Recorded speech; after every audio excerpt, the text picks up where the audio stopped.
Tengoklah ni perangai. Bila nak gerak ni? Rewang. Bila mana rewangnya? Kat sini lah tu. Duk main FIFA ni.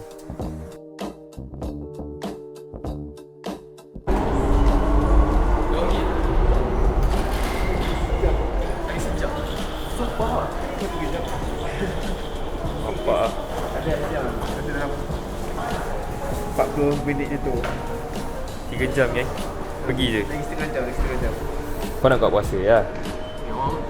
Astaghfirullahaladzim. Tekan berapa tahun anda dah pakai kasut ni? Sejak sampai Jepun ni saya pakai dah dekat 3 tahun dah. Nak kat 3 tahun dah? Malaysia ni? So, selepas 3 tahun, kaki membesar ke kasut membesar? Selepas 3 tahun, kaki maintain besar. Oh, kaki maintain besar.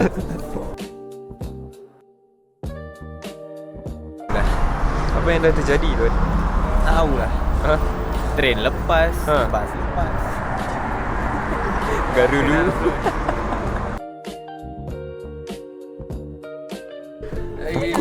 Ni geng imam lah ni.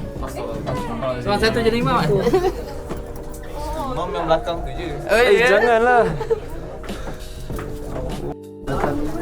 Ui, apa menu kita hari ni? Ayam kurma. Tu je lah. Ayam kurma banyak tu. Banyak yang mana? Kurma. Oh, ada tulis lah. Kita muka-muka ayam. Ayam. Modal pun ayam. Muka ayam ke?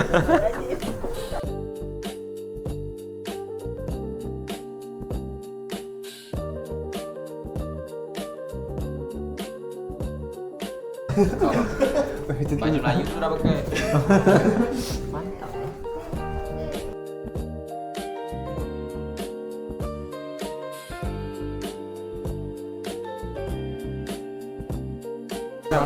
Makan?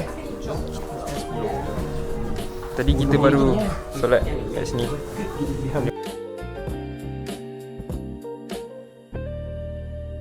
Review sikit game. Aku masak. Sedap eh. Sedap lah.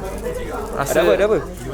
udang. Udang. Udang lah.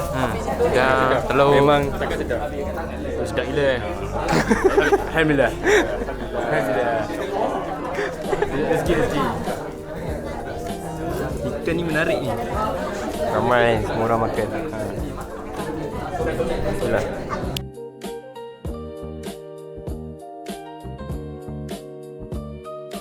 Mana Tuan Danish dengan Hakim? Ada dalam tu lagi. Ada dalam tu. So, kita buat apa ni? Melarikan diri. Ni kena balik sebab dia tahun 1.